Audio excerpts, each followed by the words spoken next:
Estamos em João, capítulo 4. Deus me deu uma palavra hoje em João, capítulo 4. João, capítulo 4. E quando o Senhor veio a saber que os fariseus tinham ouvido que Jesus fazia e batizava mais discípulos do que João, ainda que Jesus mesmo não batizava, mas os seus discípulos, deixou a Judeia e foi outra vez para a Galileia. E era-lhe necessário passar por Samaria. Foi, pois, a uma cidade de Samaria, chamada Sicar, junto da herdade que Jacó tinha dado ao seu filho José. E estava ali a fonte de Jacó. Jesus, pois, cansado do caminho, assentou-se assim junto da fonte. Era isso quase a hora sexta. Veio uma mulher de Samaria tirar água. Disse-lhe Jesus: dá-me de beber. E aqui eu quero parar com vocês para fazer uma reflexão. Então, Jesus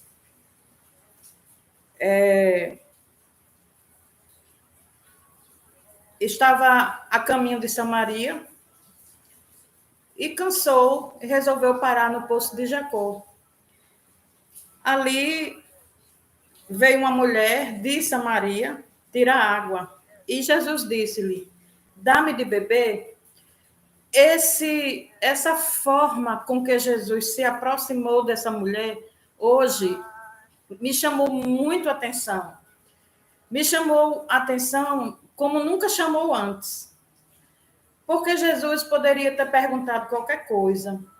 Jesus poderia, vendo que ela estava ali para pegar água, Jesus poderia ter, como homem, se oferecido para ajudá-la. Jesus poderia ter perguntado as horas. Jesus poderia ter feito qualquer coisa para se aproximar dessa mulher. No entanto, a forma como ele resolveu gerar relacionamento com essa mulher foi de uma profundidade, foi de uma singeleza, de algo tão nobre, que hoje Deus falou ao meu coração muito sobre isso. E eu entendi, dá-me de beber. Isto é, Jesus estava pedindo a ela para fazer algo para ele. Jesus estava ali se expondo uma necessidade. Nós sabemos que esta frase de Jesus tinha um objetivo lá na frente. Todos nós que conhecemos um pouco a Bíblia sabemos. Mas ele poderia chegar no mesmo objetivo de outras formas. Mas ele chegou numa atitude de humildade. Dá-me de beber pedindo. Queridos, eu tenho entendido que uma das coisas mais difíceis que o ser humano tem é a capacidade de pedir. Pedir no sentido de humildade. Nós temos muita dificuldade de pedir as coisas às pessoas, de expor nossas fragilidades para as pessoas, nossas necessidades às pessoas. E por que isso? Por causa do orgulho. E Jesus, para achegar-se àquela mulher, de forma surpreendente, ele pediu. Ele não ofereceu ajuda, ele pediu. Porque os seus discípulos, versículo 8, porque os seus discípulos tinham ido à cidade comprar comida. Disse-lhe, pois, a mulher samaritana: como, sendo tu judeu, me pedes de beber a mim, que sou mulher samaritana? Porque os judeus não se comunicam com os samaritanos. Jesus respondeu-lhe e disse-lhe: se tu conheceras o dom de Deus e quem é o que te diz, dá-me de beber, tu lhe pedirias e ele te daria água viva. Disse-lhe a mulher: Senhor, tu não tens com que tirar e o poço é fundo. Onde, pois, tens a água viva? És tu maior do que Jacó, o nosso pai, que nos deu o poço, bebendo ele próprio dele e os seus filhos e o seu gado? Jesus respondeu e disse-lhe: qualquer que beber desta água tornará a ter sede, mas aquele que beber da água que eu lhe der nunca terá sede, porque a água que eu lhe der, lhe fará nele uma fonte de água a jorrar para a vida eterna. Aleluia. Queridos, Jesus, vocês viram o que a mulher disse? Jesus não se ateve ou não se deteve em conversar com a mulher sobre os problemas dos judeus com os samaritanos. Jesus não se deteve em explicar as razões pelas quais ele tinha se aproximado dela, apesar das dificuldades em se aproximar, né, das dificuldades culturais em se aproximar. Existiam várias dificuldades culturais ali, que não vale a pena mencionar aqui, porque eu não estou dando um estudo bíblico. Mas existiam várias dificuldades culturais ali em Jesus se aproximar daquela mulher. E quando ela expôs uma das dificuldades, o que foi que Jesus fez? Não considerou, é como se ele não tivesse ouvido o que ela estava dizendo. E aí, qual foi a resposta de Jesus, apesar do argumento que a mulher colocou? Se tu conheceras o dom de Deus, e quem é que te diz, dá-me de beber, tu não me pedirias, e ele te daria, tu lhe pedirias, e ele te daria água viva. Então, Jesus continuou firme, focado naquilo que ele precisava fazer. Jesus continuou firme, insistindo no valor da água viva. E aí ela argumentou de novo com Jesus, né? Como que o Senhor vai dar água viva? Porque o poço é fundo, porque você não tem. A mulher estava vendo a situação de forma material, vamos dizer assim, de forma física. E enquanto que Jesus estava falando de coisas espirituais, e aí ela não entendeu, até aqui ela não havia entendido. E aí, quando Jesus diz assim, mas aquele que beber da água que eu lhe der nunca terá sede, porque a água que eu lhe der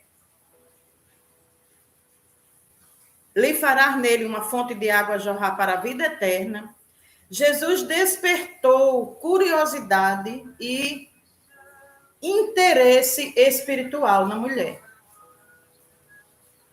E aí, o que é que ela diz? Disse-lhe a mulher, Senhor, dá-me dessa água, para que não mais tenha sede e não venha aqui tirá-la.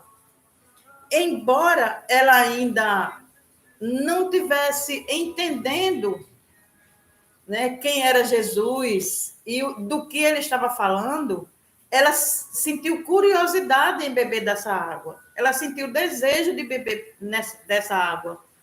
Mesmo que fosse para sanar uma necessidade física dela, mas ela sentiu desejo de beber essa água. E disse-lhe Jesus, vai, chama o teu marido e vem cá. A mulher respondeu e disse, não tenho marido. Disse-lhe Jesus, disseste bem, não tenho marido, porque tiveste 5 maridos e o que agora tens não é teu marido. Isso disseste com verdade. Disse-lhe a mulher, Senhor, vejo que és profeta. Nossos pais adoraram neste monte, e vós dizeis que é em Jerusalém o lugar onde se deve adorar. Queridos, quando Jesus diz assim, vai e chama o teu marido e vem cá, Jesus já sabia que aquela mulher tinha 5 maridos. É tanto que ele expôs aqui, havia tido 5 maridos, né? Estava agora com o 6º. É tanto que ele expôs aqui depois. Mas o que Jesus estava querendo fazer aqui? Expor aquela mulher, humilhar aquela mulher. Não.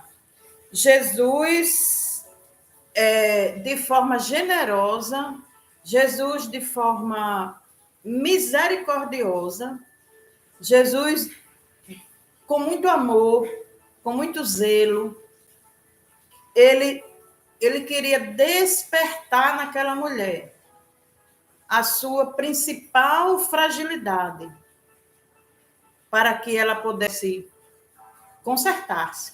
para que ela pudesse se arrepender, para que ela pudesse entender que aquela vida que ela estava levando não ia levá-la a lugar algum.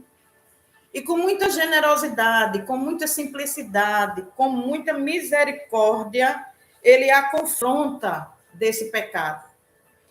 E Jesus diz no versículo 21, mulher, crê-me que a hora vem em que nem neste monte, nem em Jerusalém adorareis, porque ela havia perguntado qual o lugar que deveriam adorar. E manteve a conversa centrada na questão principal aqui, naquilo que realmente interessava. Versículo 22. Vós adorais o que não sabeis. Nós adoramos o que sabemos, porque a salvação vem dos judeus. Mas a hora vem, e agora é, em que os verdadeiros adoradores adorarão o Pai em espírito e em verdade, porque o Pai procura tais que assim o adorem. Deus é espírito, e importa que os que adoram o adorem em espírito e em verdade. E aí a mulher percebeu. Nesse momento, a mulher percebeu. A mulher disse-lhe, eu sei que o Messias, que se chama o Cristo, vem. Quando ele vier, nos anunciará tudo.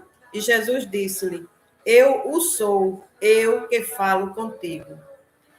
Jesus se revela à mulher como o Messias. E como resultado dessa revelação, o que acontece?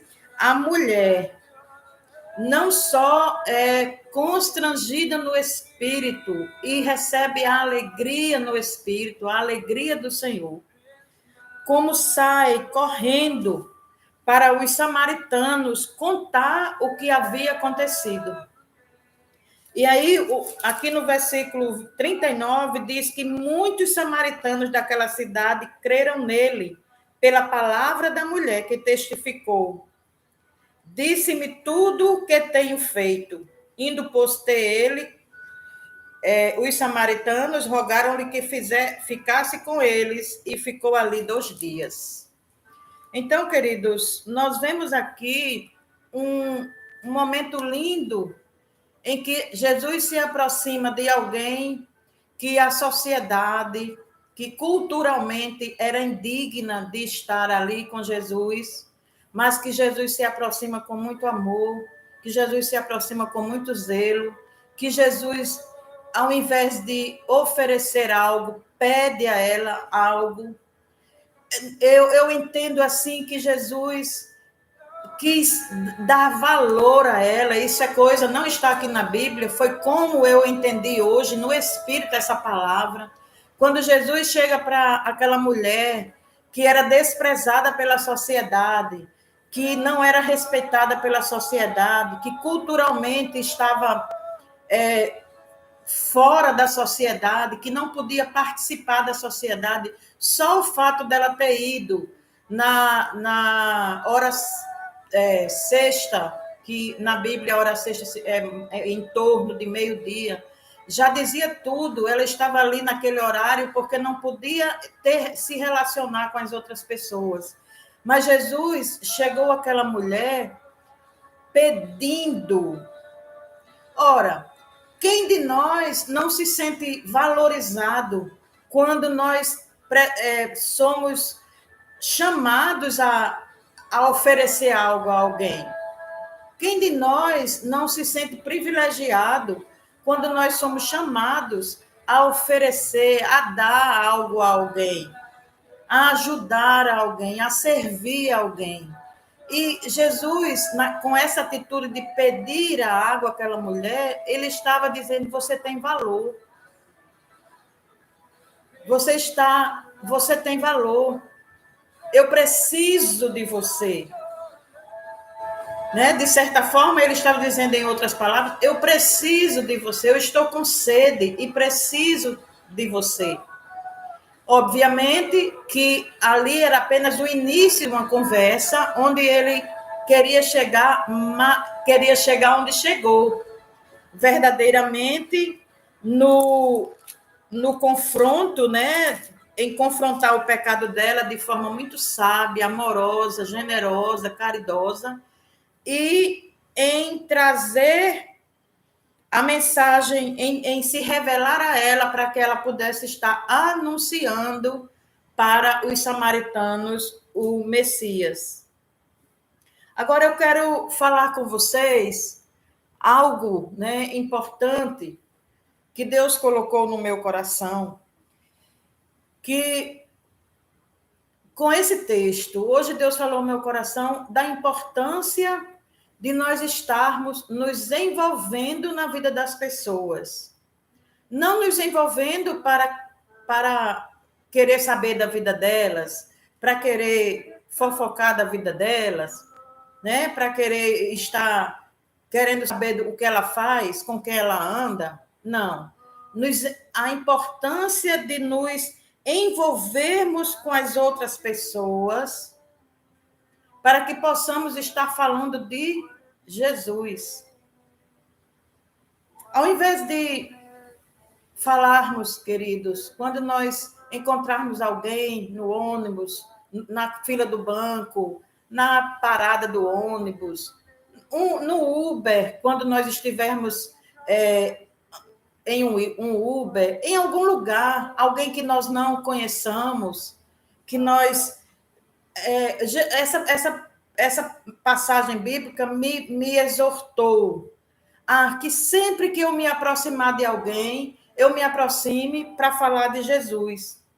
Ao invés de falar de coisas fúteis, de coisas vãs, de coisas inúteis que não edificam, ou sobre o tempo, ou sobre as catástrofes, ou sobre as injustiças que estão acontecendo hoje em dia, Deus falou muito no meu coração que eu devo estabelecer relacionamentos falando sobre Jesus. E ele falou ao meu coração que ele é a única fonte segura de poder espiritual. É nele que nós satisfazemos os nossos mais profundos anseios, os nossos mais profundos desejos, os nossos mais legítimos, sinceros desejos. É nele que nós nos satisfazemos. É quando falamos de Jesus que a alegria inunda o ambiente, que a esperança vem ao nosso coração, que a certeza de um futuro eterno com ele nos anima, nos motiva a perseverar nesse mundo mau, nesse mundo que jaz no maligno. Então, ele é a fonte, queridos, é Jesus.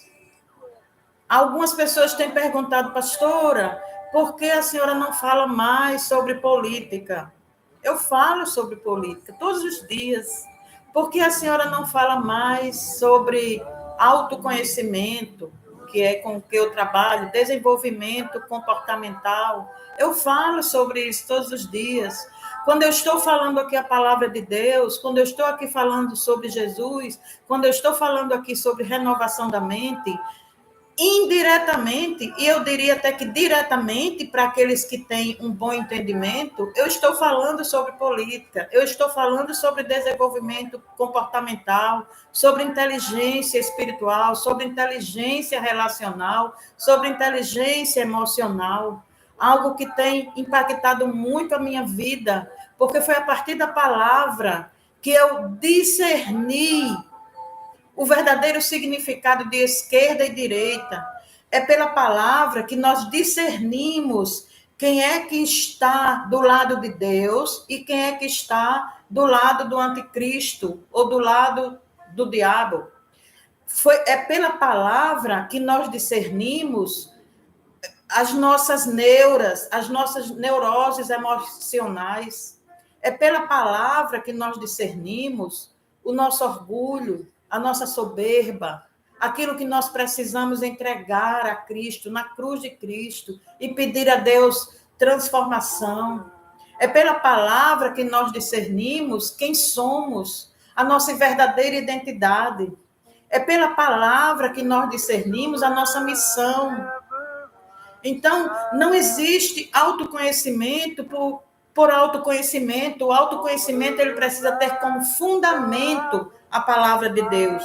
O desenvolvimento comportamental, o desenvolvimento pessoal, ele deve ter como base a palavra de Deus. E eu quero encerrar esse momento, eu não quero me alongar muito. As minhas lives estão ficando muito longas. Então, eu não quero me alongar muito. Eu quero encerrar esse momento deixando uma reflexão para vocês. Sabe qual é o segredo da verdadeira felicidade? As pessoas, às vezes, né, hoje em dia a gente vê muito nas redes sociais, os segredos para prosperar, o segredo para ser feliz, o segredo para se dar bem nisso, para se dar bem naquilo. Eu acredito que o segredo para qualquer coisa na vida, o segredo para a verdadeira felicidade, e é com isso que eu quero encerrar essa live, não é segredo, é Jesus. Segredo para você ter uma vida feliz, tranquila, de paz. Eu não estou falando uma vida sem problemas. Eu não estou falando uma vida sem aflição, não. Eu estou falando uma vida em paz. Uma paz que excede todo entendimento. Enquanto todos estiverem em guerra, enquanto estivermos em um momento de aflição, ainda assim, a paz de Deus está sobre nós. Um segredo para ser feliz, verdadeiramente feliz, não é segredo, é Jesus. Então, Deus te abençoe, Deus abençoe sua vida, excelente semana para vocês. Amanhã, ou às 18, às 18h30, provavelmente às 18h30, eu vou continuar nesse horário. As pessoas estavam falando que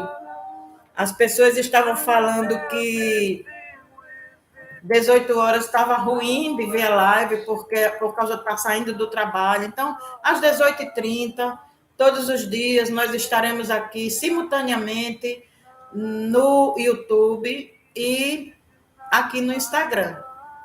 Eu estou providenciando um link, uma mentora minha do digital está me ensinando como eu faço para colocar o link do meu canal do YouTube direto aqui no Instagram, porque na hora você só faz clicar lá e acessar. Enquanto isso, o meu YouTube é sem alienação, 100 alienação, e você coloca ao lado, depois que você colocar sem alienação, lá na busca do YouTube, você coloca o Wilma Costa, porque aparece direto o meu canal. Aí você se inscreve, ativa o sininho, porque sempre que eu programar uma live, você já recebe notificação que eu estou com essa live planejada para aquele horário, e aí você pode acompanhar, se programar e acompanhar melhor.